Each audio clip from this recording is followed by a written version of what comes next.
Reinhard Koselleck, Futuro Passado, Contribuição à Semântica dos Tempos Históricos, editora PUC-Rio, edição 2006.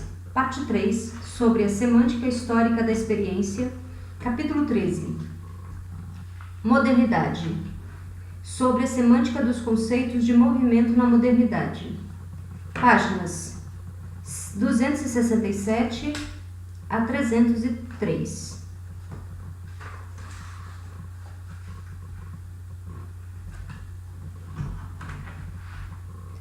A emergência de novas palavras na língua, seu emprego cada vez mais forte ou mais frequente e as modificações de sentido que lhes são atribuídas pela opinião do dominante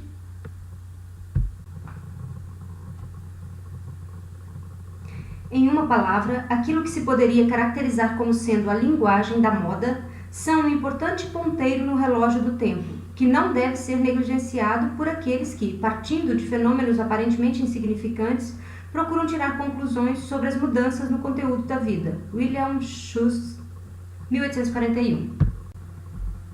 Os acontecimentos históricos não são possíveis sem atos de linguagem, e as experiências que adquirimos a partir deles não podem ser transmitidas sem uma linguagem. Mas nem os acontecimentos nem as experiências se reduzem à sua articulação linguística, pois em cada acontecimento entram numerosos fatores que nada têm a ver com a linguagem, e existem estratos da experiência que se subtraem a toda a comprovação linguística. Sem dúvida, para serem eficazes, quase todos os elementos extralinguísticos dos acontecimentos, os dados naturais e materiais, as instituições e os modos de comportamento dependem da mediação da linguagem. Mas não se restringem a ela. As estruturas pré-linguísticas e a comunicação linguística, graças à qual os acontecimentos existem, permanecem entrelaçados, embora jamais coincidam inteiramente. Uma tensão semelhante se manifesta quando o olhar se desvia da história corrente e passamos a nos ocupar com as histórias do passado. Existem diferentes estratos das experiências já adquiridas ou que podem ser vividas, do que é ou pode ser lembrado, enfim, do que foi esquecido ou jamais foi transmitido, aos quais recorremos e que são organizados a partir das perguntas atuais. Que se considerem fatores linguísticos ou extralinguísticos é decisivo para a forma de reproduzir a história passada. Já por causa desta escolha prévia, nenhum relato de coisas passadas pode incluir tudo o que então existiu ou ocorreu. Dito em termos mais genéricos, linguagem e história permanecem dependentes uma da outra, mas nunca chegam a coincidir inteiramente. Sempre existe uma dupla diferença entre uma história em curso e sua possível tradução linguística. E a diferença entre uma história que já passou e sua reprodução por meio da linguagem. Determinar estas diferenças é também uma produção linguística, que é parte integrante da atividade do historiador. Encontramos-nos, portanto, diante de um dilema que nenhum método pode resolver. Ele consiste em que, tanto ao acontecer quanto depois de acontecida, toda história é algo diferente do que sua articulação linguística consegue nos transmitir. Mas isso só pode ser percebido por um intermédio da linguagem. Portanto, a reflexão sobre a linguagem histórica, sobre os atos linguísticos que ajudam a criar acontecimentos ou a construir uma narrativa histórica, não podem reivindicar nenhuma propriedade concreta em relação às histórias com que se ocupa, mas cabe à reflexão linguística reivindicar uma propriedade ou prioridade no plano da teoria e do método, frente a todo acontecer e frente à história, pois as condições e os fatores extralinguísticos que entram na composição da história só podem ser apreendidos por meio da linguagem. Poder-se-ia objetar que essas considerações são tão triviais que não vale a pena perder tempo com elas, mas são necessárias para explicar o significado dos conceitos históricos dos quais vamos falar. Como realizações linguísticas, os conceitos em que as experiências são reunidas e as expectativas enfeixadas não são meros epifenômenos da assim chamada história real. Os conceitos históricos, sobretudo os políticos e sociais, foram cunhados para apreender os elementos e as forças da história. É isto que os caracteriza dentro de uma linguagem. Mas, em virtude da diferença que destacamos, eles possuem um modo de ser próprio, a partir do qual influem sobre as diversas situações e acontecimentos ou a elas reagem. Quando se analisam conceitos passados cujos termos ainda poderiam ser os nossos, podemos ter uma ideia das esperanças e anseios, das angústias e sofrimentos dos contemporâneos de então. E mais, tornam-se manifestos para nós, a extensão e os limites da força enunciativa dos testemunhos linguísticos do passado. Poderemos avaliar o espaço da experiência e da expectativa passadas, na medida em que ele pode ser apreendido conceitualmente dentro da economia linguística do passado e foi efetivamente articulado na linguagem das fontes.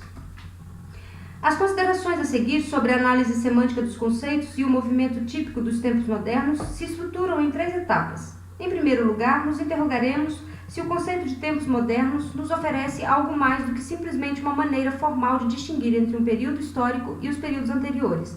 Indicaria o conceito de modernidade algo como um novo tempo? Em segundo lugar, nos interrogaremos sobre as expressões que, empregadas como neologismos ou por terem seu significado incrementado, levaram ao conceito de movimento da história, ou à sua temporalização. Em terceiro lugar, partindo dos conceitos gerais de movimento, limitaremos nossa problemática aos conceitos de ação política e social, dos quais se podem obter alguns critérios semânticos e pragmáticos que caracterizam especificamente a época moderna, a partir de mais ou menos 1800. No conjunto, a investigação ficará restrita, sobretudo, ao espaço da língua e das experiências germânicas. Ponto 1. Época contemporânea e tempos modernos, na teoria da história e na historiografia. A partir do século XVIII, a historiografia fala cada vez mais de uma época contemporânea. O conceito de tempos modernos ou modernidade, segundo o dicionário de Green, só é documentado a partir de 1870 em Freiligrath. Nota 1 será lida no final do livro. Embora possam ser apontados exemplos anteriores, Rank claramente evitou o conceito, se é que o conheceu. Nota 2. O conceito de modernidade só veio a impor-se depois de decorridos cerca de 4 séculos do período que ele englobava. Lexicamente, só se implantou no último quartel do século XIX. Nota 3. Essa constatação surpreendente não deve provocar nossa admiração se constatarmos a naturalidade com que o conceito é usado hoje nos estudos históricos linguísticos que tratam do século XVI. Um período qualquer só pode ser reduzido a um denominador diacrônico comum, a um conceito que enfeixe estruturas comuns depois de decorrido certo tempo. Mas, com o conceito de modernidade, existe ainda uma circunstância especial, pois não existe evidência linguística para que a expressão época moderna, ou mesmo tempo moderno, deva designar um período de tempo fixo, a não ser que seja lido à luz do que se chamou o fim da modernidade. A expressão apenas qualifica o tempo como novo, sem informar sobre o conteúdo histórico desse tempo ou desse período. O aspecto formal da expressão só ganha sentido a partir do contraste com o tempo anterior, o tempo velho, ou quando empregado como conceito de época, em oposição às definições do período de tempo anterior. Mas a grande maioria das doutrinas sobre as eras da história não se nutre de definições temporais, mas sim de determinações objetivas e pessoais de conteúdos que conferem a cada época suas particularidades. A série das eras míticas se caracteriza, por exemplo, pelas metáforas dos metais. As diferentes doutrinas de origem cristã sobre a idade resultam da aplicação dos dias da criação à história, da subordinação dos tempos à lei ou à graça divina, ou então da exegese de Daniel sobre as 4 monarquias universais. Os critérios de organização dinástica baseiam-se na duração da vida de uma estirpe ou na duração do domínio dos governantes. Outras divisões, a começar por Varro e depois, sobretudo, a partir do humanismo, se baseiam na diferente qualidade das fontes ou no tipo de sua tradição. E, por último, o que já é característico da modernidade, existem cada vez mais tentativas de classificar as épocas pela estrutura organizativa, espiritual, política, social ou econômica.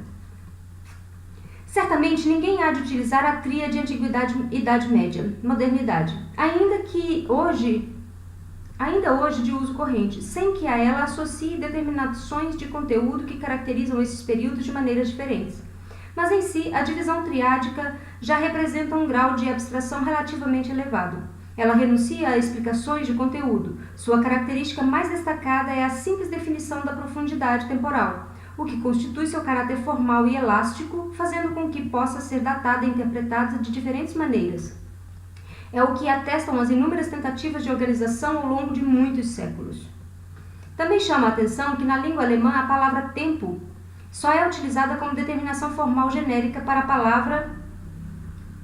compor a palavra modernidade, ao passo que as designações dos grandes períodos anteriores a isto renunciam. Idade Média, Antiguidade. Poderiam tratar-se de uma importante casualidade da língua, pois as expressões que precederam a Idade Média também qualificavam o tempo ou os tempos em geral, como tempos médios, ou anteriormente como médio tempore. Mas logo que os tempos médios passaram a ser tratados como um período fechado em si mesmo, consolidou-se a designação que, no coletivo singular, ressaltou uma época, e não mais o tempo em geral. Nota 4. Assim, na determinação hoje usual dos períodos, o tempo fica reservado à preferência para a composição ou para as composições que servem para designar a época em que vivemos, mas também a história contemporânea. Essa constatação não deve ser valorizada demais, mas ela permite que se faça a pergunta sobre o que se deve esperar da expressão novo tempo ou modernidade, quando ela começou a ser usada, e sobre o que realmente resultou depois que ela adquiriu uma espécie de monopólio temporal na denominação das épocas. A expressão tempo moderno, ou história nova, carrega consigo um lastro de consequências resultantes da criação do conceito da Idade Média, com os tempos médios, expressão ainda usual em Herder. Percebeu-se a necessidade de designações para os outros tempos, o tempo anterior ou mais velho, e o tempo mais tardio ou moderno. Este último não se transformou logo em um conceito específico ou mesmo geral. Os recursos dos humanistas ao modelo antigo delimitavam o intervalo bárbaro como um período próprio, levando, desde Petrarca, nota 6, ao primeiro emprego histórico da expressão tempos médios, não mais referido no final dos tempos. A expressão deveria primeiramente e de preferência definir a própria posição como época. Difundiu-se mais tarde como meios eruditos que se ocupavam com a história da literatura, da filosofia, das artes e ciências, mas sobretudo da geografia histórica. Depois de Petrarca, passaram-se cerca de 300 anos até que as expressões latinas ou seus equivalentes vernáculos fossem empregados como conceitos que abarcavam um período. Parece não ter sido casualidade que um manual tenha levado Celarius, em 1685, a dividir a história universal em antiga e da Idade Média e nova. Nota 7. Pois as expressões preparadas pelo humanismo continuavam bastante formais para oferecer um esquema de classificação abrangente. O conceito de Idade Média generalizou-se no século XVIII, quase sempre em sentido pejorativo, para transformar-se no século XIX em um topos fixos de periodização histórica. O jovem Ranke, em suas ligações sobre a história universal, rejeitou a maneira tradicional de separar tudo em 3 grandes compartimentos, o da história antiga, da história média e da história moderna. Este método não tem razão de ser e não traz nenhuma vantagem, acrescentou ele, nota 8.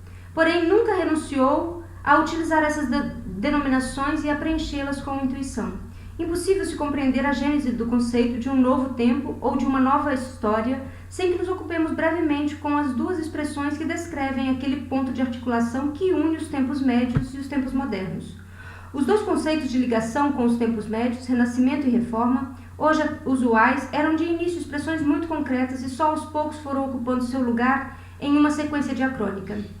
Nesse processo de longo prazo se esconde a evolução do conceito de um novo tempo. A doutrina de um renascimento, uma renaissance, conscientemente concebida como oposição aos tempos médios, precisou de muito mais tempo do que a Idade Média para se consolidar como um conceito geral do período. Enquanto os humanistas ainda privilegiavam os termos da ação e as expressões adjetivas para estimular a mudança, o despertar ou o florescer, ou para descrever um crescimento, o termo técnico posterior só apareceu em meados do século XVI, episodicamente. Renascitar em Vasari, 1550, e Renaissance em Bellon, 1553, nota 9. Conceito predominantemente da história, da arte e da literatura. O Renascimento só se impôs com o Iluminismo antes de, no século XIX, por Michelet e Burckhardt, se transformar em um conceito geral para um período. Renascimento não se impôs imediatamente como um conceito autônomo, como designação histórica do próprio tempo. Isso só ocorreu nas mudanças posteriores à Idade Média. No âmbito protestante, a palavra reforma, nota 10, foi introduzida mais rapidamente também como conceito limítrofe ou de época, e depois como conceito de período. Ao lado disso, ele manteve por muito tempo seu significado geral, não cronológico, aplicável à vida religiosa, à ordem eclesiástica ou ao direito tradicional. Nota 11. Thomas Müntzer ainda via à sua frente uma conveniente e insuperável reforma futura. Nota 12.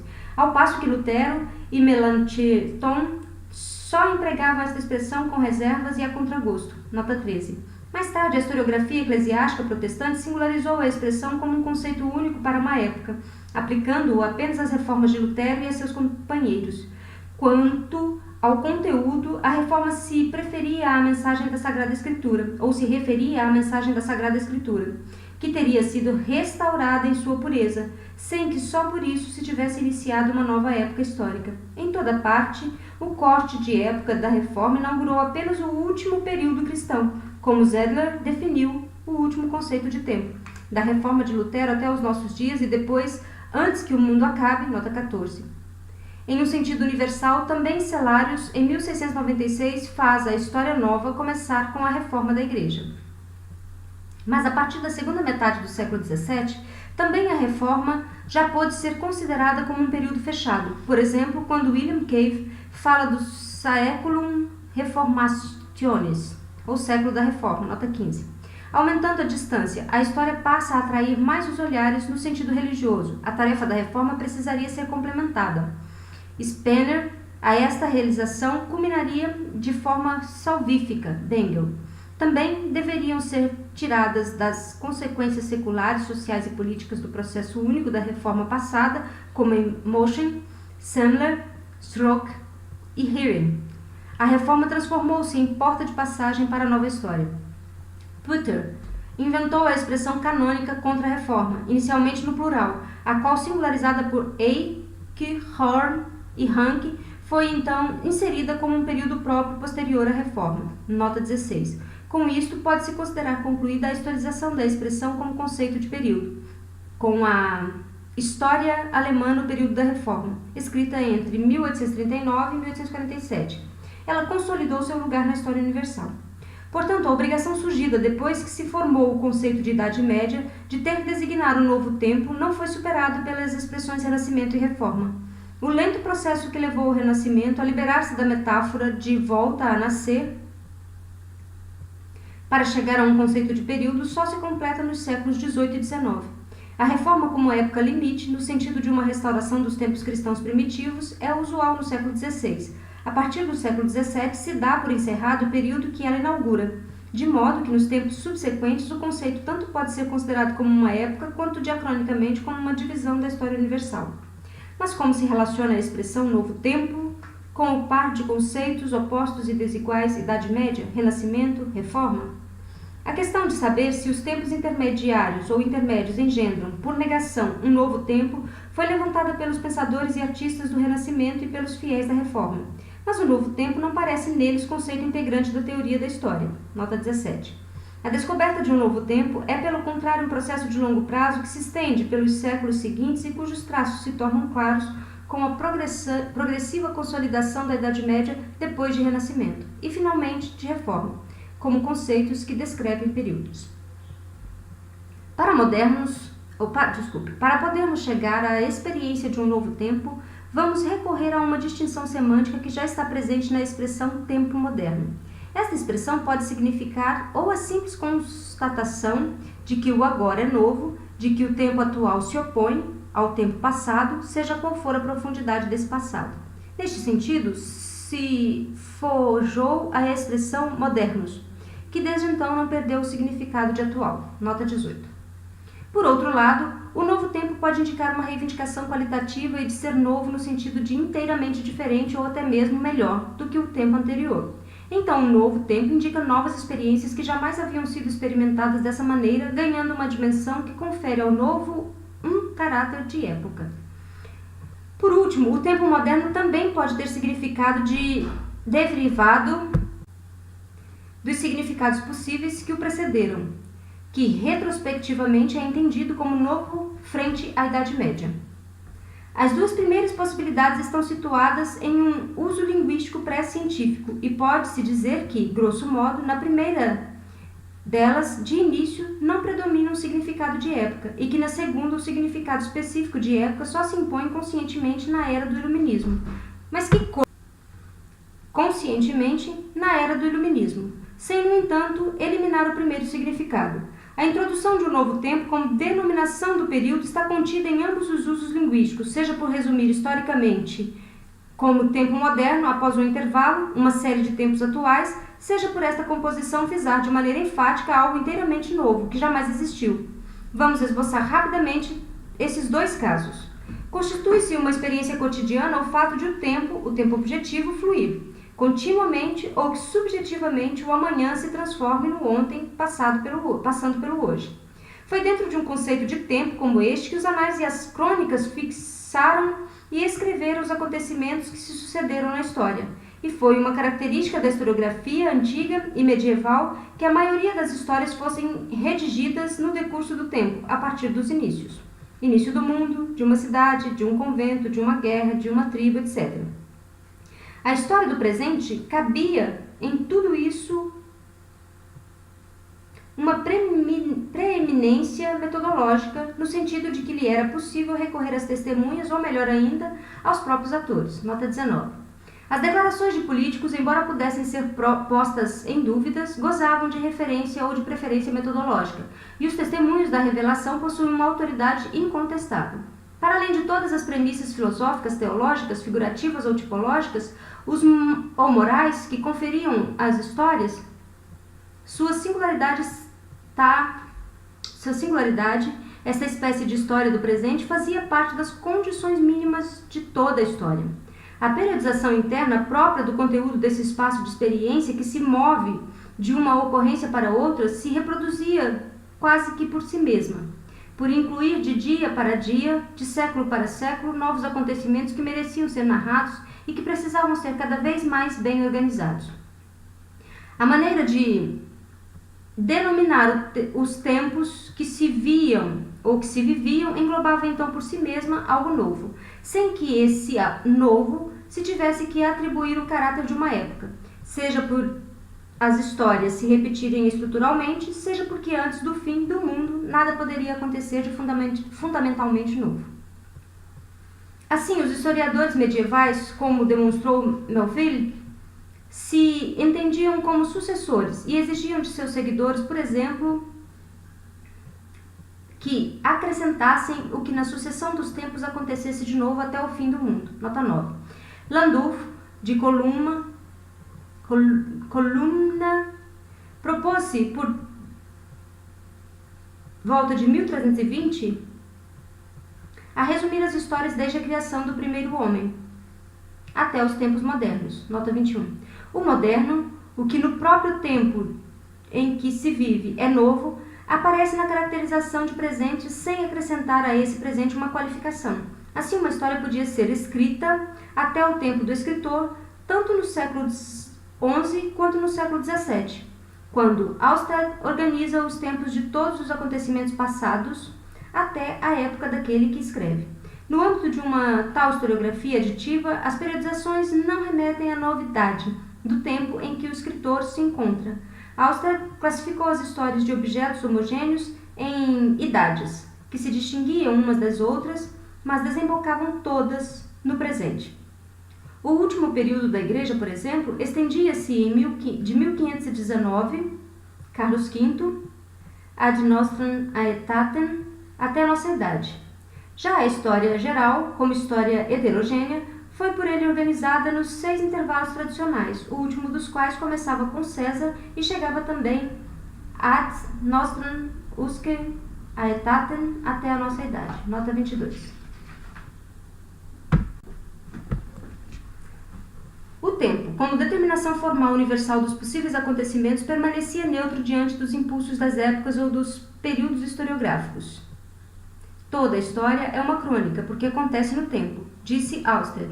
E o próprio Bacon, que separava a história antiga e a moderna, tratou a história dos tempos segundo métodos, gêneros e âmbitos objetivos, mas não segundo critérios temporais de modernidade ou de antiguidade. Nota 23. Como seria de esperar por sua nova ciência e por sua expressão de a verdade filha do tempo.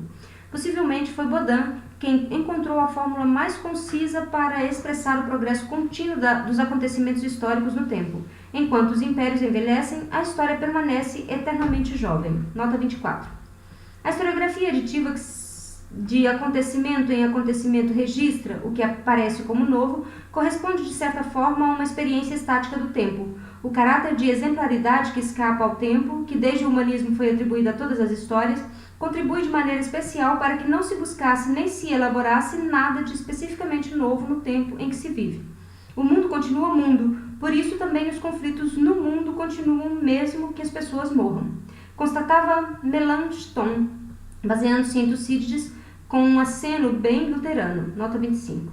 Os grandes historiadores de seu próprio tempo, como De Thou, Clarendon ou Frederico o Grande, procuravam conservar na lembrança os últimos acontecimentos a fim de, na medida do possível, preservá-los para gerações futuras. Mas essa visão pressupunha que todas as histórias são semelhantes entre si, ou que são estruturalmente parecidas, pois somente assim é que se pode aprender com elas para o futuro. Cladênios, em meados do século XVIII, lançou as bases do modelo hermenêutico de uma historiografia que, com o decorrer do tempo, sempre volta a ser reescrita. Nota 26. Ele ainda se movimenta totalmente na perspectiva da autenticidade proporcionada pelas testemunhas oculares e que, metodologicamente, confere primazia ao conhecimento do presente. As histórias das gerações contemporâneas constituem o espaço experiencial próprio a partir do qual se abrem as histórias do futuro. As histórias distantes ou as velhas histórias. As velhas histórias assim começam quando não vive mais nenhuma testemunha ocular ou quando não há mais nenhuma testemunha auricular direta que se possa interrogar. Com o passar das gerações, desloca-se, pois, o limite da história antiga, na medida em que testemunhas saem de cena. Dividir assim a história em 3 eras que continuam móveis, divisão que nunca está concluída, do ponto de vista formal, ela é sempre igual a si mesma. Já destaca as condições temporais do conhecimento histórico. Aqui o pensamento de Cladênio já é moderno. Sua organização já não se interroga mais por eras de conteúdos, talvez estabelecidas por Deus, mas visa unicamente as condições formais do conhecimento histórico. Porém, Cladênio fornece ao mesmo tempo um modelo de conhecimento ao qual a longa tradição da historiografia temporal se pode incorporar tranquilamente. Nesse sentido, Cladênio se encontra também no final daquela história que confere a primazia metodológica ao acontecimento e às suas testemunhas, portanto, ao presente vivido e ao seu padrão analítico fundamental. O teste para se saber desde quando a história de seu próprio tempo passou a ser sentida como nova, no sentido enfático do termo, seria a mudança de denominação de Nostrum Aevum, ou Nossa Era, para Nova Aetas, ou Nova Idade. Ou do tempo presente, como sempre aparece nos títulos dos livros, para o Novo Tempo. Também este processo inscrito no conceito de renascimento ou de reforma só começa a ser esboçado no século XVII e só se completa paulatinamente. Quando Petrarca falava de histórias, nove, antiques, da história, novas e antigas, nota 27, de fato seu interesse estava voltado para as histórias antigas, não para as novas, que para ele se estendiam no tempo a partir da cristianização de Roma. A expressão novo ainda carregava um lastro negativo, se bem que não mais no sentido da tradição bíblica, e sim de acordo com o modelo vivido da antiguidade. Também outro uso da palavra, então mais difundida, estava voltado para o passado. A expressão histórias mais recentes, de onde mais tarde surgiria a história mais nova, nota da tradução. No original alemão, história mais nova ou história mais recente, mas que também pode ser traduzido por história moderna.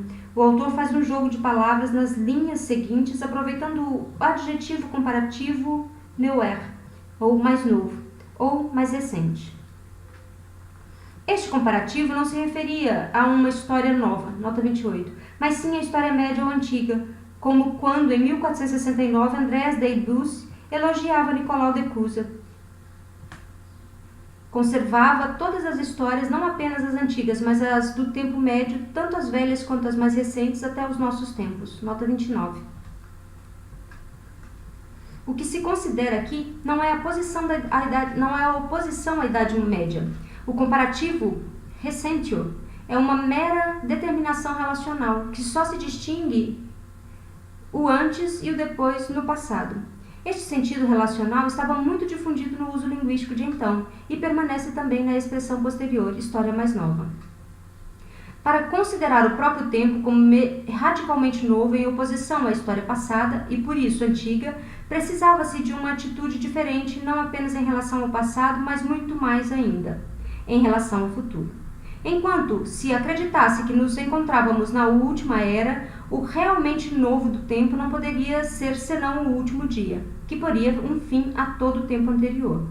E por isso, os santos muitas vezes dão a este tempo o nome de último e de fim dos séculos. Nota 30.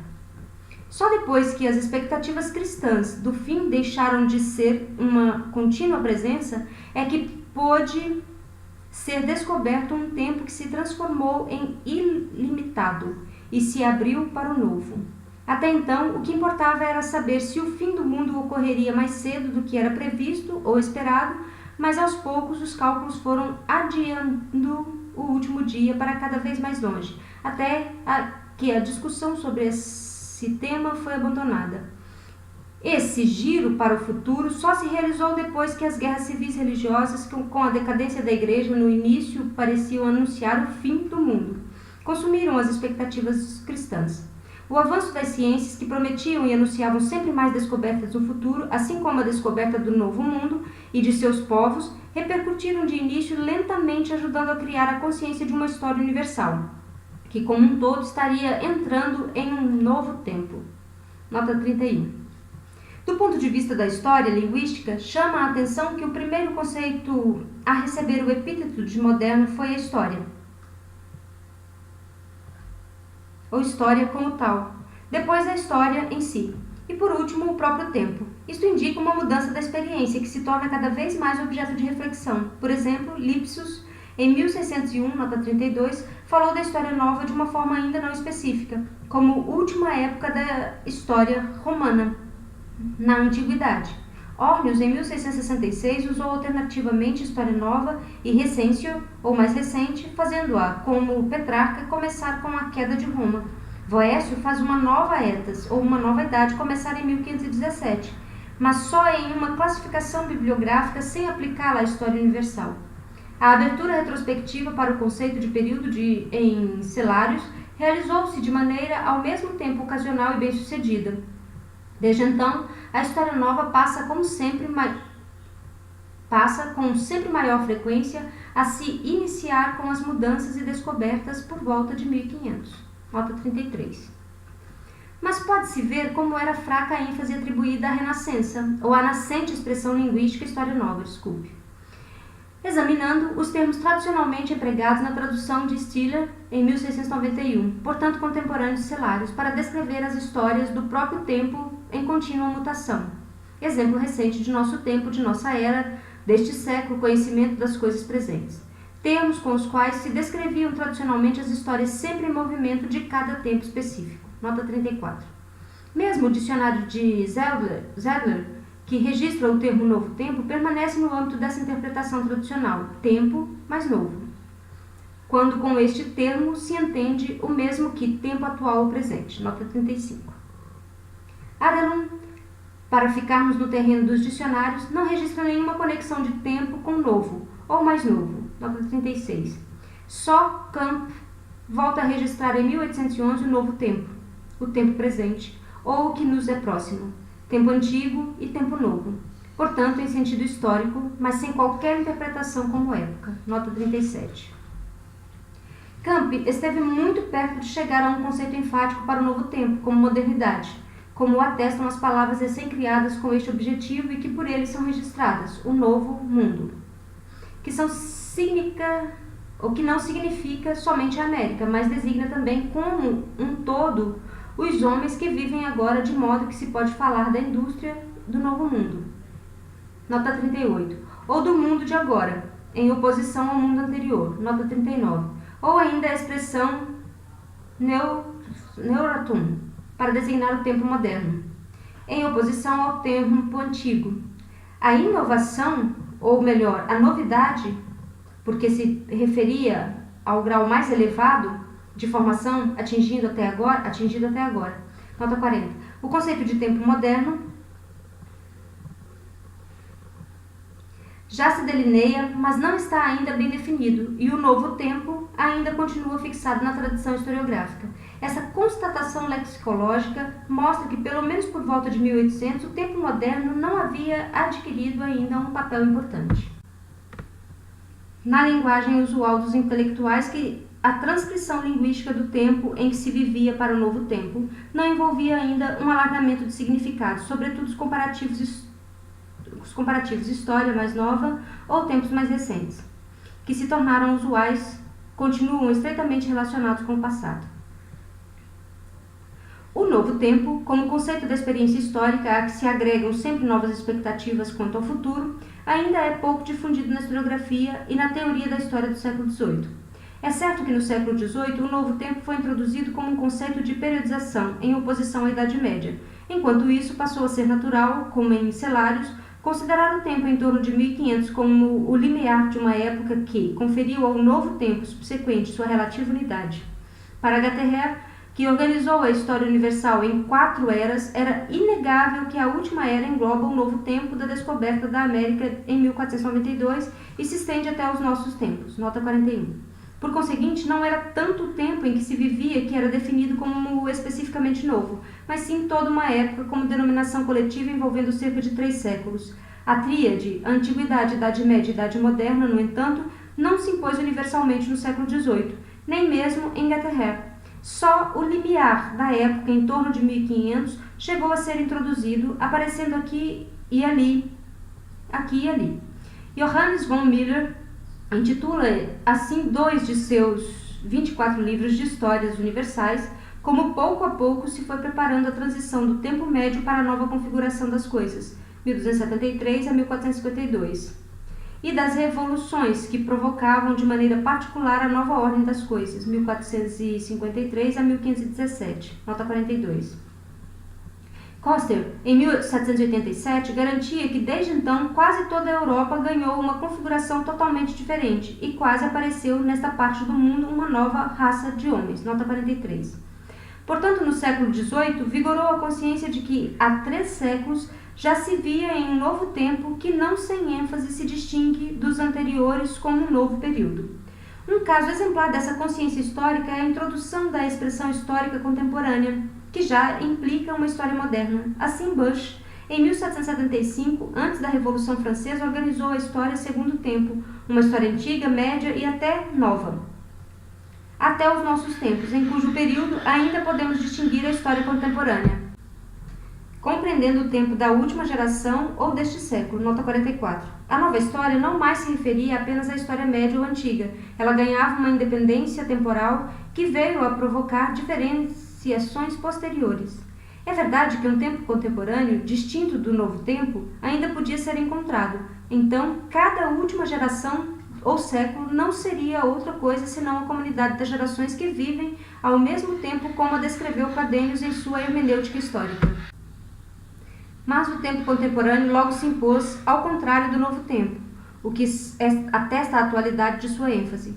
Com as exigências do iluminismo tardio e com os acontecimentos da Revolução Francesa, reuniram-se novas experiências que também conferiram à expressão tempo contemporâneo uma força social e política.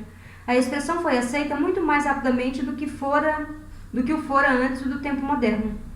A acusação contra Heer de não ter estabelecido o começo do tempo contemporâneo, explicitamente na Revolução Francesa, testemunha como a expressão marcava uma época. Heer, acostumado a pensar a longo prazo, defendeu-se com um raciocínio por analogia, mostrando quanto tempo fora necessário para que o novo tempo se impusesse. Falando de si mesmo na terceira pessoa, Heer escreveu, cita: separar o tempo contemporâneo e o tempo moderno parece-lhe prematuro. Fazer essa divisão pode ser uma questão para historiadores do século XX, não para os do primeiro quartel do século XIX. Da mesma forma, durante a Reforma, teria sido inconveniente fazer com que o novo tempo se iniciasse com ela.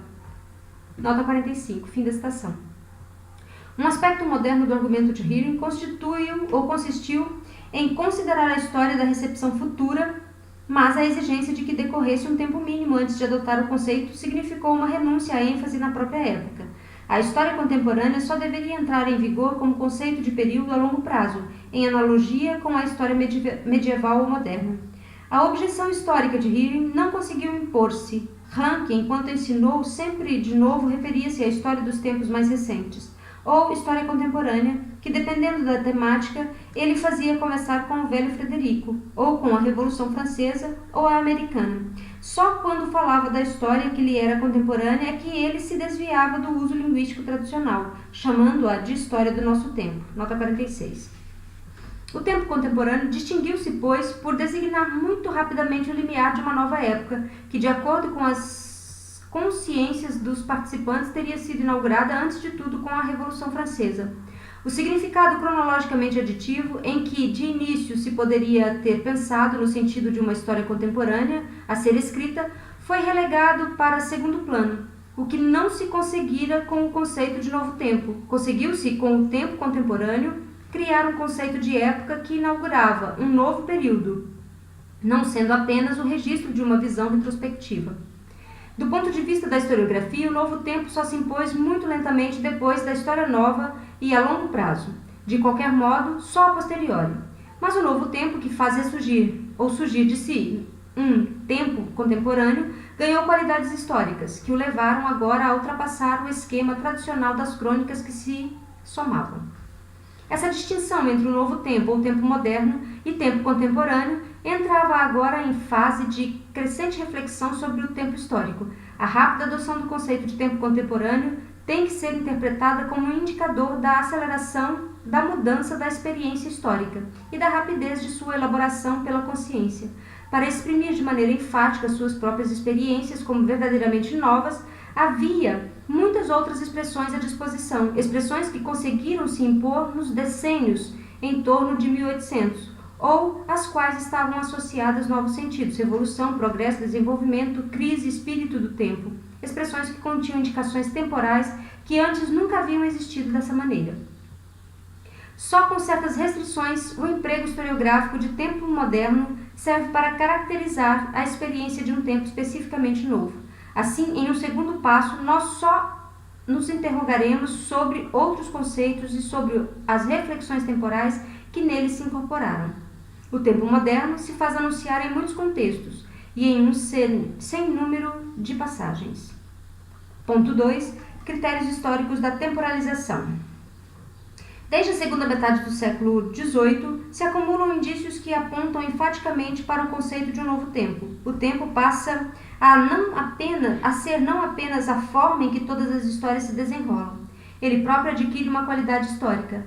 A história, então, passa a realizar-se não apenas no tempo, mas através do tempo. O tempo se dinamiza como uma força da própria história, mas esta nova fórmula da experiência pressupõe também um novo conceito de história, a saber, a história como singular coletivo, que a partir de mais ou menos 1780 pode ser concebido como história em si, sem o objeto a ela coordenado ou um sujeito pré-ordenado. Nota 47. Nesse contexto, é significativa a maneira como Kant define a história moderna. Ela não é mais como era em Stiller, considerada como pertencente à ciência histórica auxiliar da cronologia. Seu significado primário passa a ser a história em si. Só em segundo plano ela passa a ser considerada como história de um determinado tempo, sobretudo do nosso tempo, do tempo mais recente. Nota 48. Como hoje a palavra costuma ser empregada de maneira teoricamente insuficiente. Logo que passou a ser entendida como uma dimensão autêntica, a história estabeleceu uma necessária relação com o tempo histórico. O fato de toda a história ser história do tempo implica de uma maneira que se pode determinar sua temporalização, para que serão mencionados a seguir alguns critérios. Quando Kant objetou que até então a história tivera que se orientar pela cronologia, ele estava criticando a concepção teológica do tempo, um plano providencial a que todas as histórias teriam que ater-se. A cronologia é que deveria reger-se pela história. Nota 49. Kant exigia que se recorresse a critérios temporais imanentes à história, critérios que foram se manifestando de forma cada vez mais clara no debate histórico e teórico do iluminismo tardio. Em primeiro lugar, os séculos, como desde o século XVII, pode-se dizer em alemão, adquirem um significado histórico próprio. Eles se transformaram em percursos de reflexão temporal, se ainda de início, como em flácios e líricos, os séculos constituíam ajudas cronológico-aditivas de classificação para ordenar diacronicamente as múltiplas matérias simultâneas. A partir do século XVII, eles adquirem cada vez mais pretensões históricas próprias. Passam a ser entendidos como unidades coerentes e carregadas de sentido. O século do Iluminismo já é pensado assim pelos contemporâneos, estando consciente, por exemplo, em Voltaire, de ser diferente do século de Luís XIV, o gênio do século, ou o gênio do século. É um conceito precursor do espírito do tempo. Nota 50. Assim, os séculos transformaram-se em conceitos temporais da experiência histórica, proclamando sua unicidade, a impossibilidade de serem substituídos como unidades do acontecer. Nota 51. Quase toda a época contém acontecimentos que lhe são próprios. Disso, Coster, nota 52, tendo se imposto contra a história exemplar, o axioma da unicidade, da irrepetibilidade, também o conceito do século fica desvinculado do cálculo aditivo dos 100 anos e deixa de ser uma mera ajuda para a classificação. Como sublinha Schrock, em 1768, cita: com um novo século não tem início de imediato uma nova configuração do mundo. Muitos empreendimentos que há muito se tinham iniciado no século anterior só vêm a desenvolver-se mais tarde. Nota 53, fim da citação. A nova configuração do mundo já é interpretada como secular, mas sua gênese se separa da cifra esquemática do século. Os processos históricos são interpretados reflexivamente, evoluem como se começa a dizer agora, até o conceito de desenvolvimento estar disponível. Nota 54. Com isto, eles ganham uma estrutura temporal própria. De fato, tudo quanto se modifica traz em si a medida do seu tempo, como escreveu Herder em sua Metacrítica a Kant. Duas coisas do mundo nunca têm a mesma medida de tempo. Portanto, existem no universo, pode-se afirmar sem medo, a um só tempo um número incontável de tempos. Nota 55. Desde então, pode-se procurar, nos acontecimentos e nos decursos históricos, um tempo que lhes é imanente.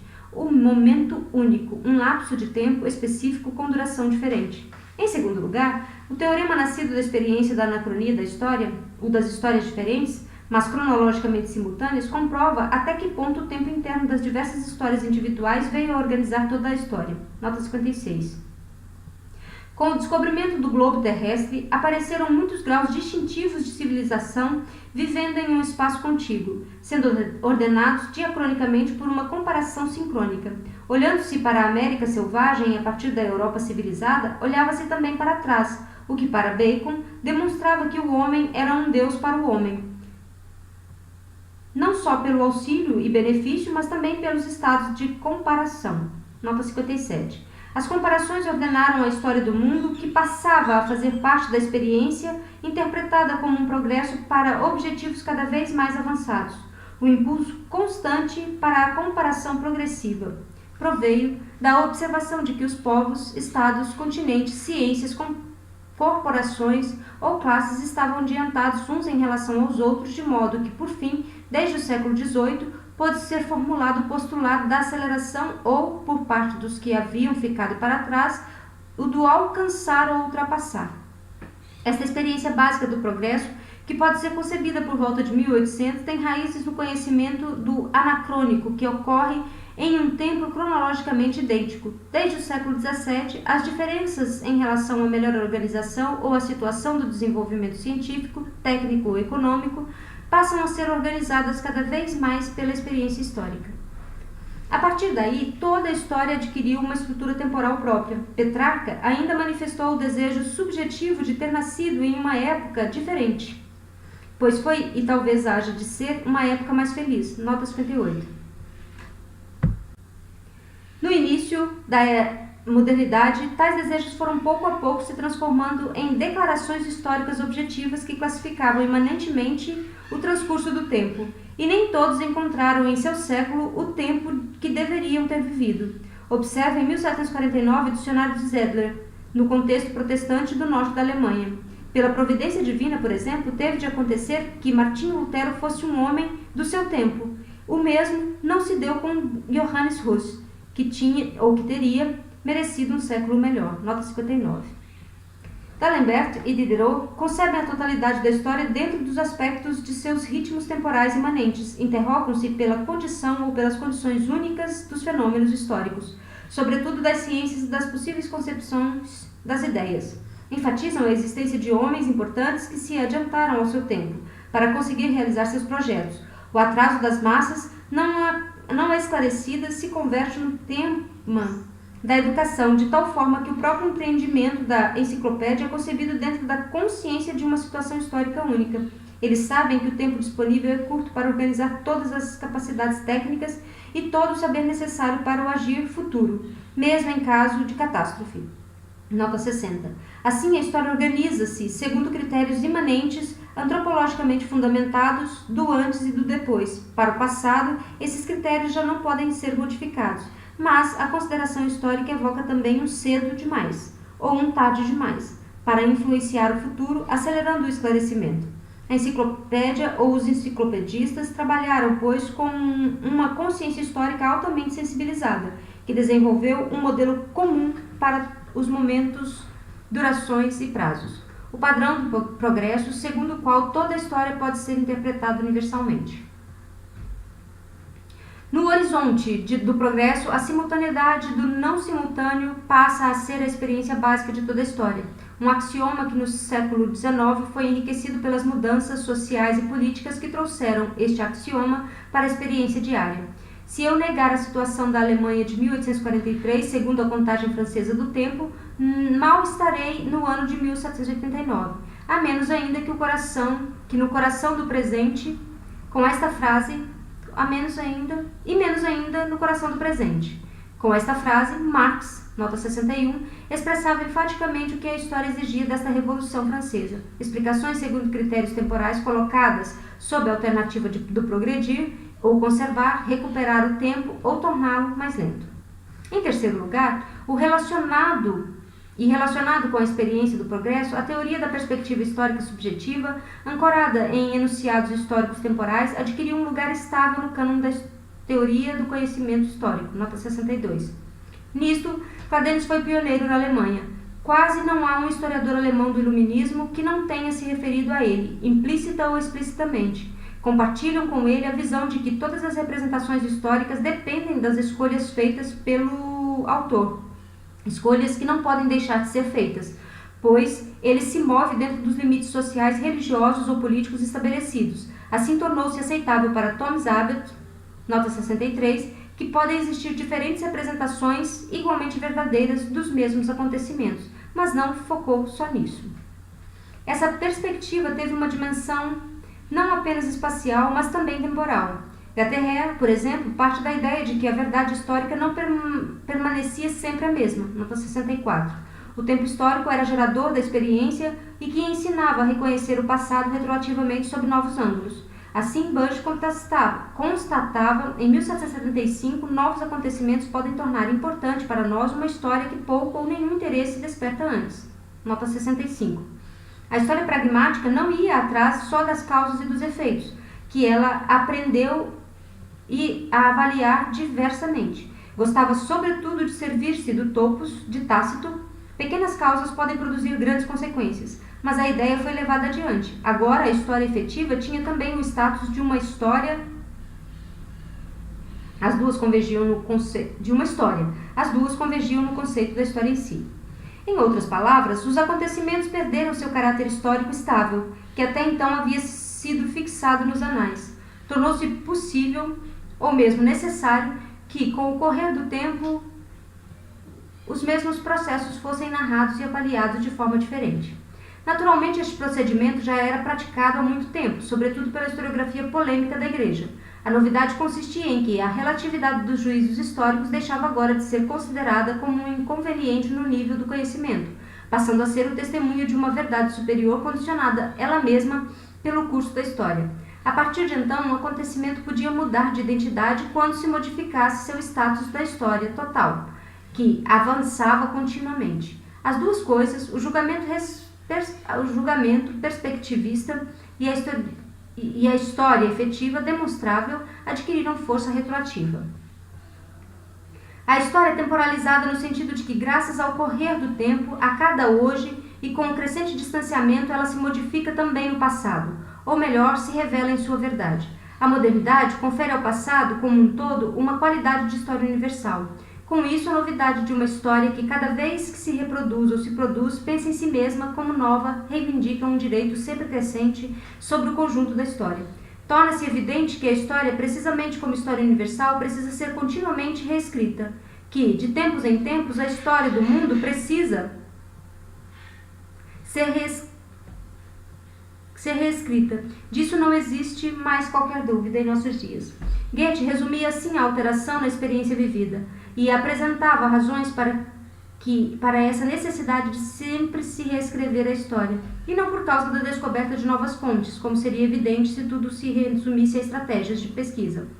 Para a teoria da história, isso não é muito importante. Ao contrário, ela atribuía a necessidade de reescrever a história universal à compreensão histórica do próprio tempo, pois o contemporâneo de um tempo que avança é levado a pontos de vista a partir dos quais o passado pode ser visto e julgado de maneira nova. Nota 66.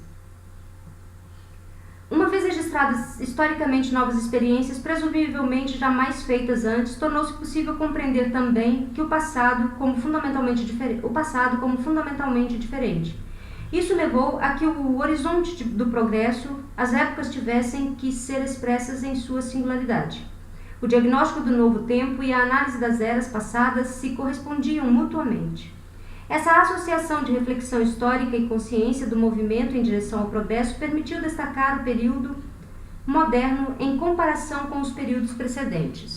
Nas palavras de Humboldt, cita: o século XVIII ocupa na história de todos os tempos o lugar mais favorável para que seu caráter possa ser estudado e homenageado.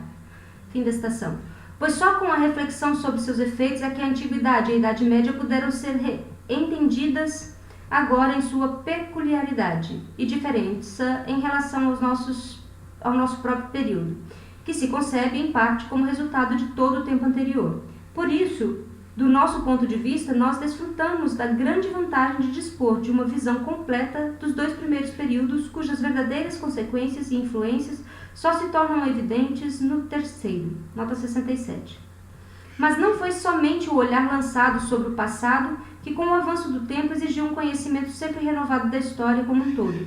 Também a enorme diferença entre o presente e o futuro, entre a experiência adquirida e a expectativa do que está por vir, impregnou o novo tempo da história. Em quarto lugar, a nova consciência de época, desde o final do século XVIII, caracteriza-se pelo fato de o próprio tempo não ser mais experimentado apenas como fim ou como começo, mas como um tempo de transição. É certamente aí que, de início, a recepção alemã da Revolução Francesa se diferencia da experiência dos que dela participam diretamente e que sublinharam, antes de tudo, o caráter de recomeço absoluto. Mas, pelo menos a partir da fracassada Restauração de 1815, a consciência do tempo de transição passa a fazer parte da experiência universal dos povos europeus, crescentemente induzida pelas mudanças sociais que se seguiram à Revolução Industrial, como o expressa um conservador em linguagem bem pessoal, cita: tudo passou a ser móvel, ou se faz móvel. Com a intenção e a pretexto de tudo aperfeiçoar, tudo passa a ser questionado, de tudo se duvida, e se caminha ao encontro de uma transformação universal. O amor ao movimento em si, mesmo que sem objetivo e sem um alvo determinado, nasceu e evoluiu a partir dos movimentos do tempo. Nele, e somente nele, se coloca e se procura a vida verdadeira. Nota 68. Fim da citação. A nova experiência da transição se caracteriza por duas noções especificamente temporais: a diferença de qualidade que se espera para o futuro e, associada a isto, a mudança dos ritmos temporais da experiência e a maior rapidez com que o tempo presente se diferencia do passado. Humboldt sublinhou isso expressamente em sua análise do século XVIII e não estava só. Cita: parece que nossa época nos conduz do período que acaba de passar para um outro novo bastante diferente. Fim da citação. E o critério dessa mudança encontra-se em um tempo histórico que produz prazos cada vez mais breves. Quem compare, mesmo superficialmente, o estado atual das coisas com o de 15 ou 20 anos atrás, não pode negar que ela manifesta uma desigualdade maior do que em um período 2 vezes mais longo no início deste século. Nota 69. Desde então, o encurtamento dos prazos que ainda permitem uma experiência homogênea ou a aceleração das mudanças que consomem a experiência passou a fazer parte do topoi que caracterizam a história mais recente. Os movimentos do século XIX, escreveu Gervinus, em 1853, sucedem-se no tempo quase em progressão geométrica. 50 anos mais tarde, Henry Adams desenvolveu uma teoria dinâmica da história que aplicava a Law of Acceleration, ou Lei da Aceleração, a todo o passado conhecido até então, nota 70. Neste sentido, o axioma histórico da unicidade de todo acontecer era apenas a abstração temporal de uma experiência moderna do dia a dia. Cita: o que antes marchava passo a passo agora vai a galope. Fim da citação. Como escreveu Arden em 1807, em uma visão retrospectiva dos últimos 20 anos. Cita: o tempo está em fuga. Os mais sábios há muito sabem disso. Coisas imensas aconteceram. Na tranquilidade de um dia após o outro, ou nos vulcões das revoluções, silenciosamente ou com estridência, o mundo sofreu grandes transformações. Coisas ainda mais tremendas estão por acontecer. Maiores mudanças ainda estão por vir. Nota 71. Fim da citação. Com isso, também se modificou necessariamente a atitude para com o futuro, que seria diferente do que ensinava toda a história anterior, não importando se compreendido como progresso ou se temido. Como dizia em 1793 o Schelvinches Journal, não sei se a pronúncia está correta. Cita: em uma época em que os acontecimentos são inteiramente diferentes dos acontecimentos de todas as outras épocas, em que palavras que antes possuíam uma força indescritível perderam todo o significado, só um insensato ou um alienado seria capaz de pensar que sabe o que pode esconder no futuro. Aqui falha todo o saber humano, toda comparação se torna impossível, pois nenhuma época pode ser comparada ao presente. Fim da citação, nota 72. No âmbito dessa experiência de surpresa permanente que começava então a impor-se, o tempo foi modificado em etapas, o sentido cotidiano do seu fluxo ou do ciclo natural dentro do qual as histórias acontecem.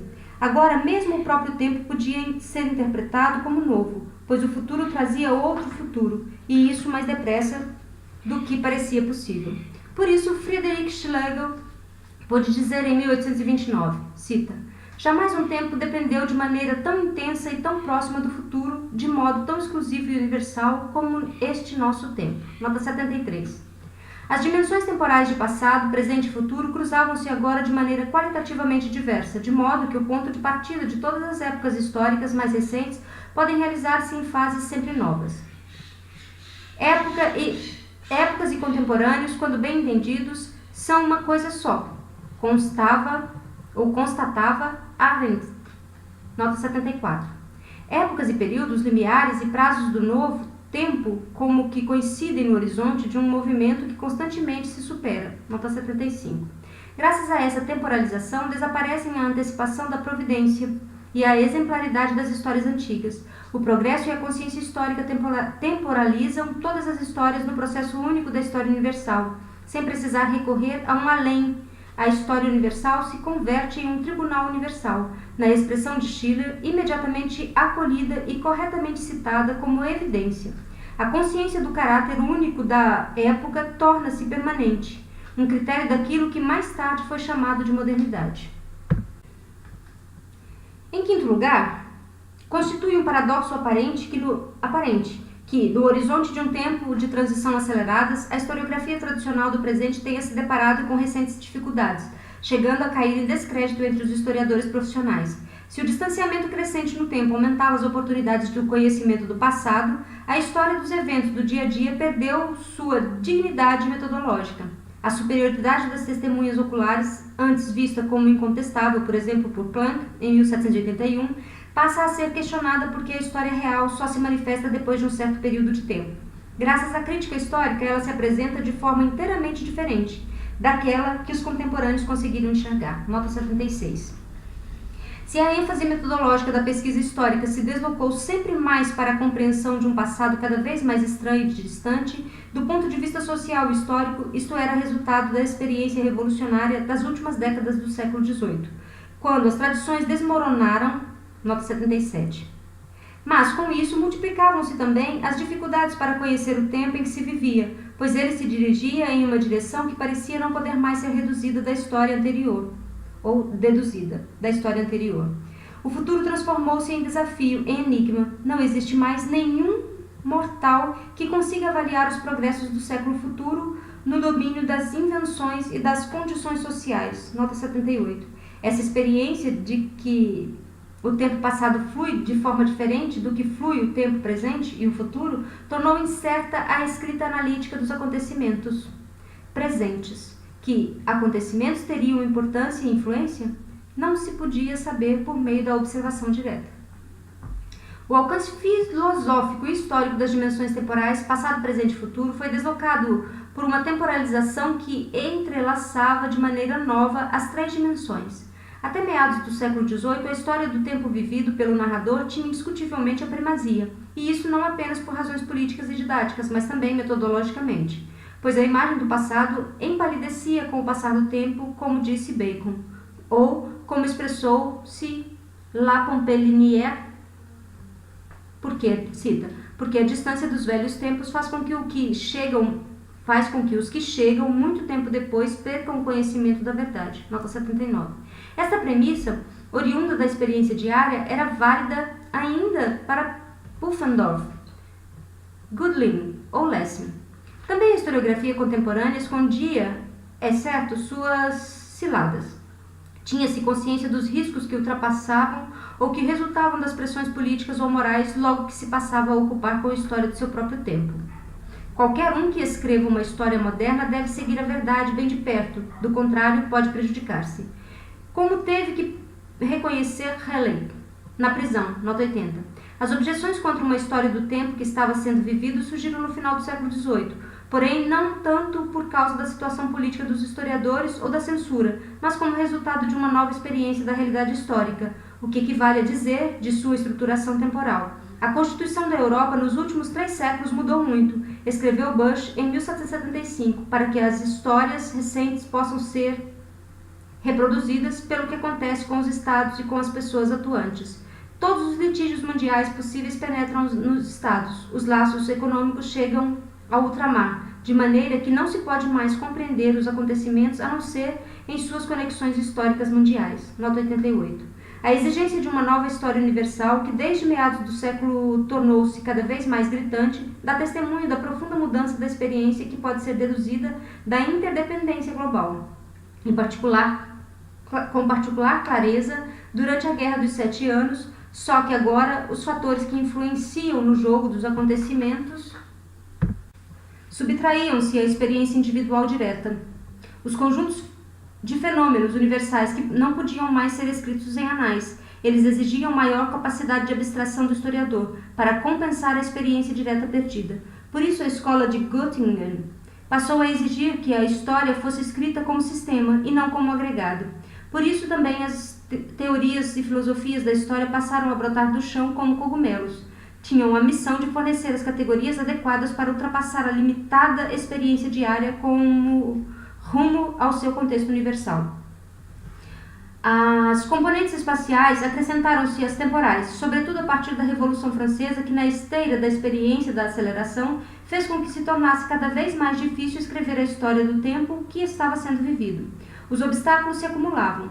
Krug, por exemplo, fazia distinção entre 1796 entre a história recente e a mais recente, isto é, a história do dia, considerando como característica desta que muitas vezes, no tocante à incerteza, ela tem uma grande semelhança com a história mítica. Só o futuro poderia trazer um esclarecimento imparcial. Nota 82. O que vale para o indivíduo vale para o todo. Em 1818, Sigmund Ehrhardt considerava a história universal, como passou a ser comumente chamada, como história do desenvolvimento da humanidade. Mas parecia-lhe que o indivíduo, preso a um espaço de tempo determinado, não conseguiria determinar em que período o seu tempo se encontrara, ou se encontra. Nota 83. As periodizações diferentes, a história universal, não seriam filosoficamente aceitáveis. A pergunta não poderia mais ser respondida com clareza, pois, com o passar do tempo, as perspectivas mudam. Isto seria válido tanto para o todo inconcluso da história, quanto para a história inatingível do presente. Dijksterhuis atribuiu ao ser temporal chamado homem os limites de sua capacidade para diagnosticar o presente, pois certamente não é coisa fácil entender plenamente o próprio tempo, isto é, o tempo em que se vive, quando este tempo é um tempo em movimento. Nota 84. Parkes, enfim, encontrou dificuldades para conseguir historiadores que continuassem sua planejada história dos países europeus até o presente. No processo de transformação atual, em que tudo é provisório, respondeu-lhe um profissional: não era possível exigir-se dele que escrevesse a história até o presente. Mais ainda, o desconhecimento do futuro impediria o verdadeiro conhecimento do passado. Por isso, a planejada história dos Estados tinha o duplo defeito de referir-se a algo provisório, que não é perfeitamente conhecido. Nota 85. Basta de exemplos. A historiografia que tratava da atualidade, que naturalmente continuou a ser cultivada, deslizou para um gênero inferior, que continuou sendo posto em prática por jornalistas, nota 86, ou foi levada adiante por historiadores e filósofos que, por um impulso normativo ou político, tiveram a coragem de fazer prognósticos, pois a história, tendo sido temporalizada de maneira coerente, não se deixava mais reconhecer como história do tempo presente, e não se não se incluísse nela o futuro potencial, nota 87. Limitemo-nos a mencionar Troisen, Lawrence, von Stein ou Marx, cuja historiografia do tempo em que viveram encontrou sua razão de ser em um futuro que eles buscaram influenciar a partir de seus diagnósticos históricos. Mesmo as conferências de Ranke sobre a história contemporânea, por mais históricas que fossem, possuíam este aspecto didático. Na verdade, não é exato, ou pelo menos não é necessário um cuidado especial para se falar de uma temporalização da história, pois todas as histórias têm a ver com o tempo. Mas o uso da expressão como termo científico parece conveniente e justificado, uma vez que, como vimos, a experiência moderna da história produziu conceitos temporais teoricamente mais ricos, que exigem interpretar a história segundo uma estrutura temporal. A individualização e o axioma da unicidade impregnaram a cronologia natural, que é indiferente ao conteúdo das histórias individuais, aos prazos e ritmos dos efeitos históricos. Pelo final do século XVIII, a expressão desenvolvimento enfeixou muitos desses teoremas, embora não todos, em um conceito comum. A simultaneidade daquilo que não é contemporâneo entre si. De início, uma experiência surgida da expansão para ultramar passou a ser o padrão básico para que a crescente unicidade ou unidade da história universal, a partir do século XVIII, fosse interpretada como progresso. Pelo final do século, criou-se na língua alemã o singular coletivo do progresso, que explicava comparativamente todos os domínios da vida, perguntando pelo antes que ou pelo depois de, e não simplesmente por um antes ou um depois. A teoria da perspectiva histórica legitima a mudança do conhecimento histórico, ao atribuir à sequência cronológica uma função criadora de conhecimento. Graças à sua temporalização, as verdades históricas passam a ser verdades superiores.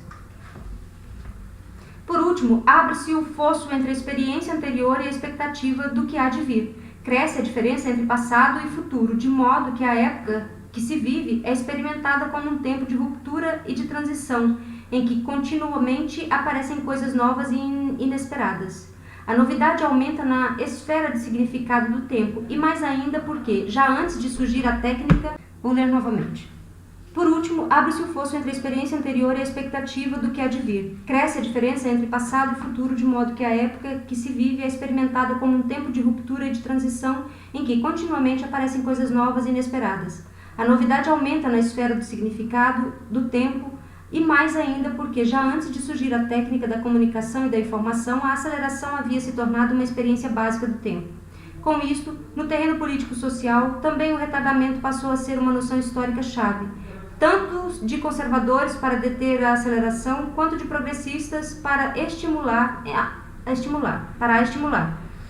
Mas ambas as posições se originam em uma história cuja nova dinâmica exige categorias temporais de movimento.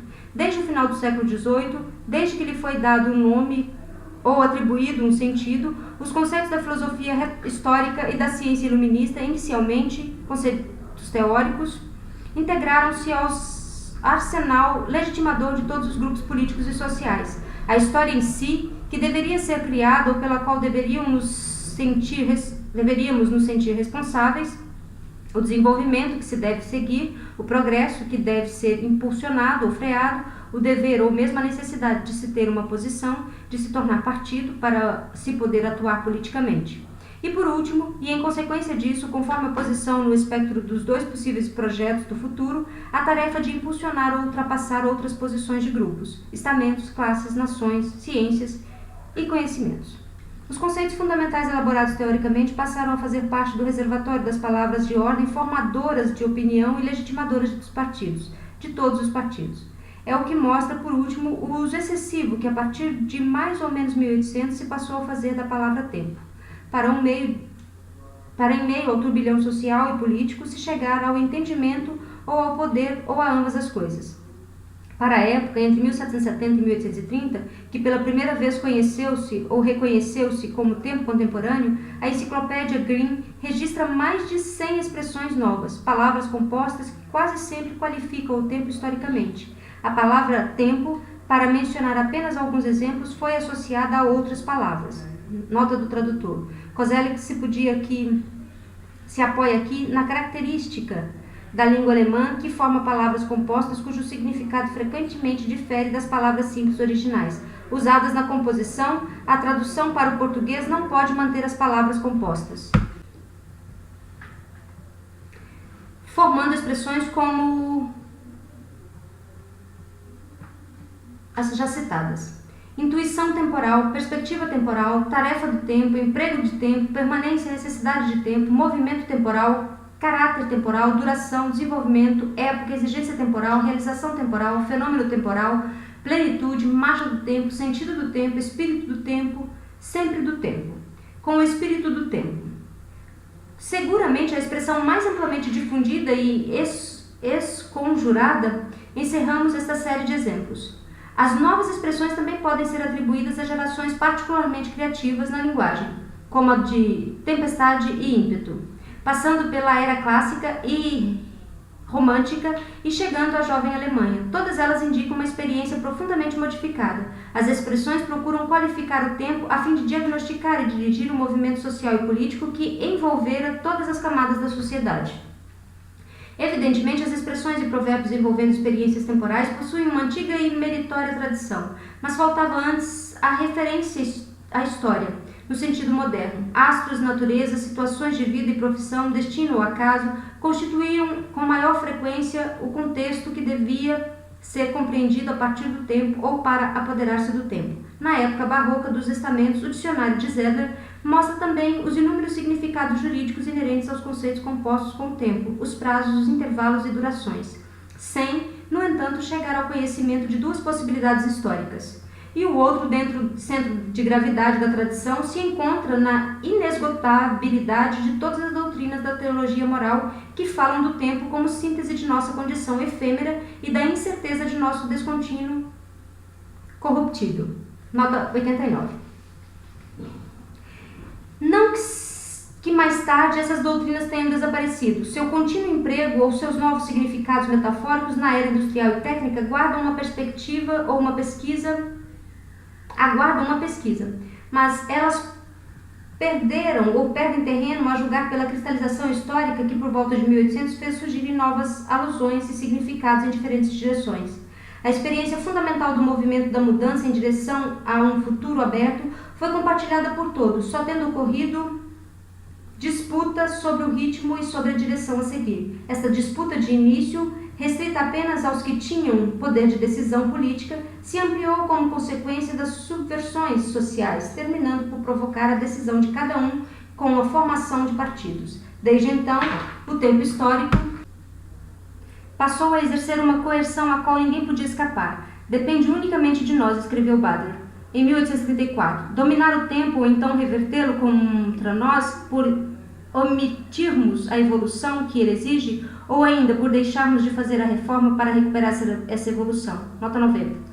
Sobre o fundo dessa generalizada temporalização deverá por último ser esboçada a profundidade com que o tempo, ele mesmo, uma grande ou uma grandeza variável, influi na terminologia da vida social e política. Ponto 3. A dimensão pragmática dos conceitos de movimento. Os exemplos mencionados já mostraram a rapidez com que os conceitos fundamentais do tempo penetraram no dia a dia das pessoas e no público em geral. Por isso, Clausewitz afirma que o tempo é uma daquelas palavras-chave das quais mais se abusa neste mundo. Nota 91. Praticamente ninguém conseguiu escapar ao conceito de tempo e ao que ele era capaz de oferecer. O tempo exerceu influência sobre o conjunto da linguagem e, pelo menos a partir da Revolução Francesa, deu colorido a todo o vocabulário político e social.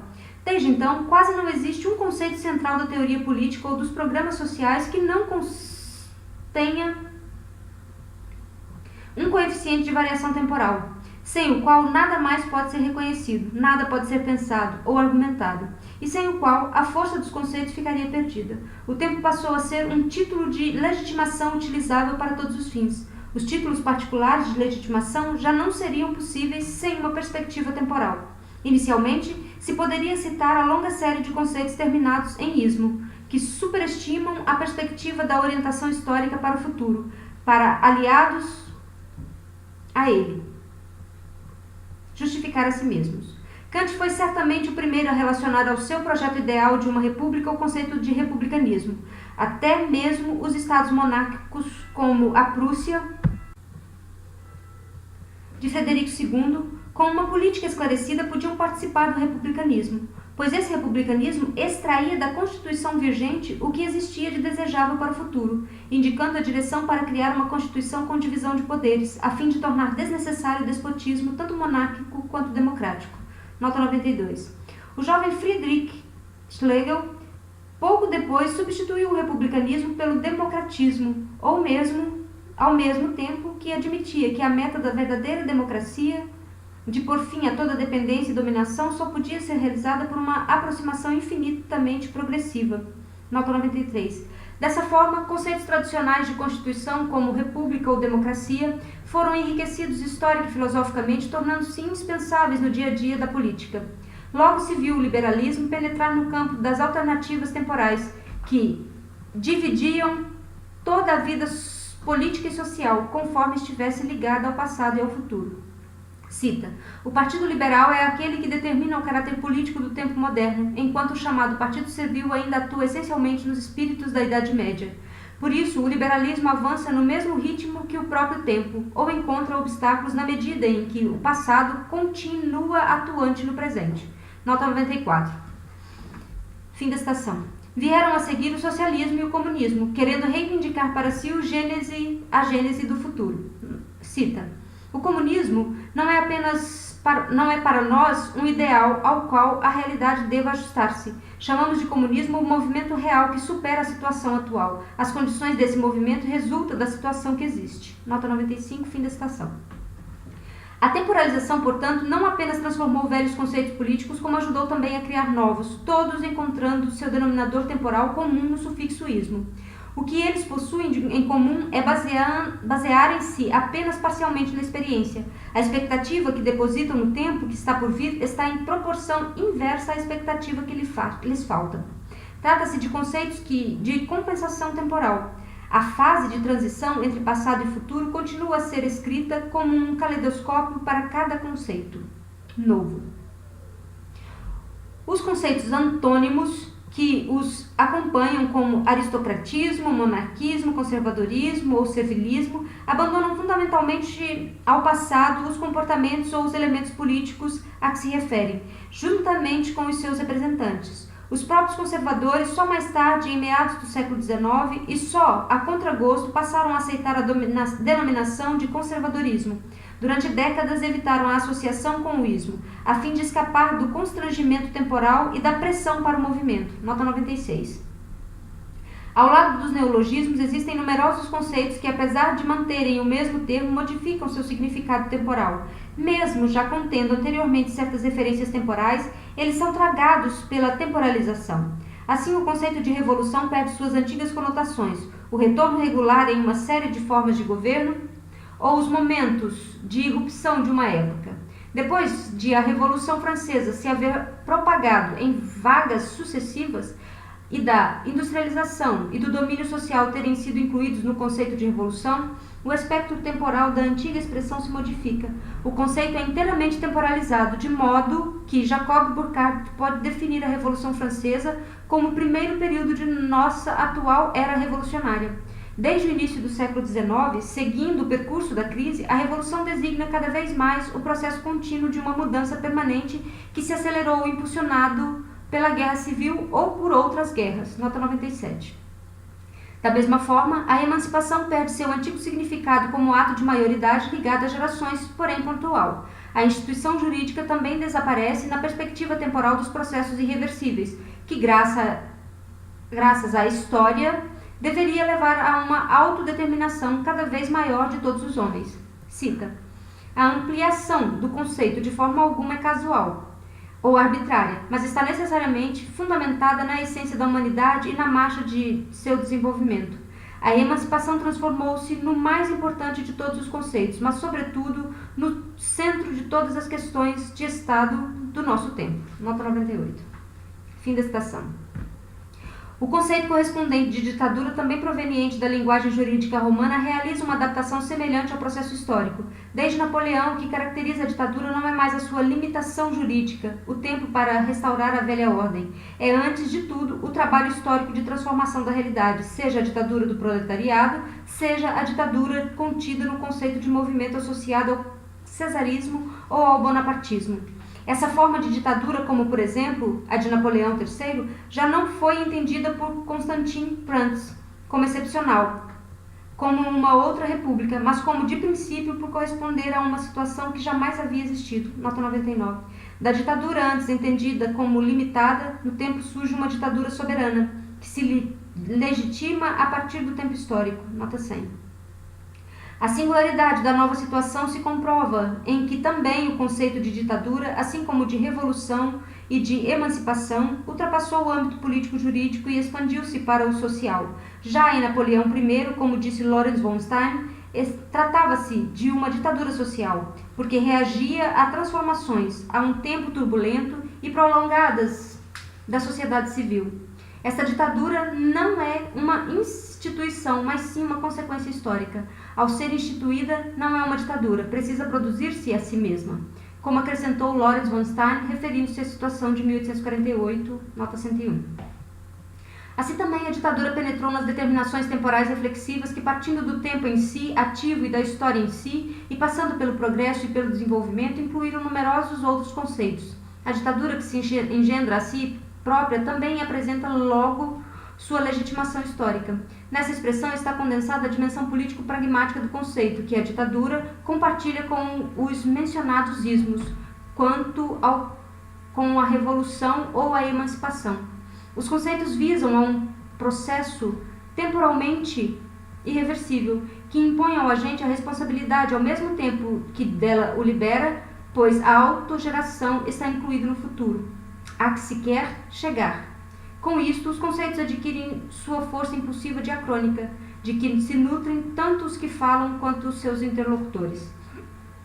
Todos os conceitos de movimento que acabamos de mencionar e cuja lista pode ser ampliada com facilidade, contêm, pois, coeficientes temporais de mudança. Por isso, eles também podem ser organizados segundo sua conformidade com os fenômenos a que se referem, segundo devam provocar os fenômenos descritos ou se reagem a fenômenos já dados.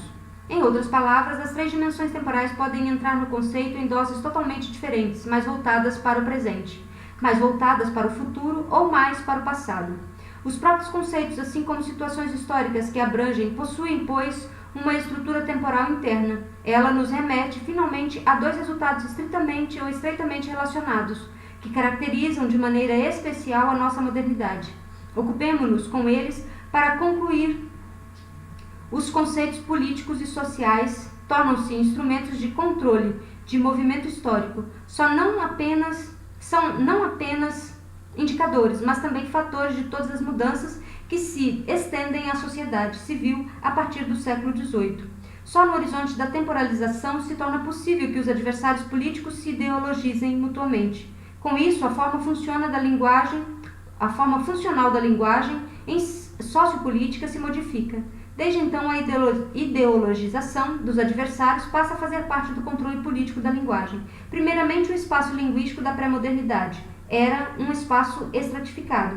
Até meados do século XVIII, a linguagem política era monopólio da nobreza, dos juristas e dos eruditos.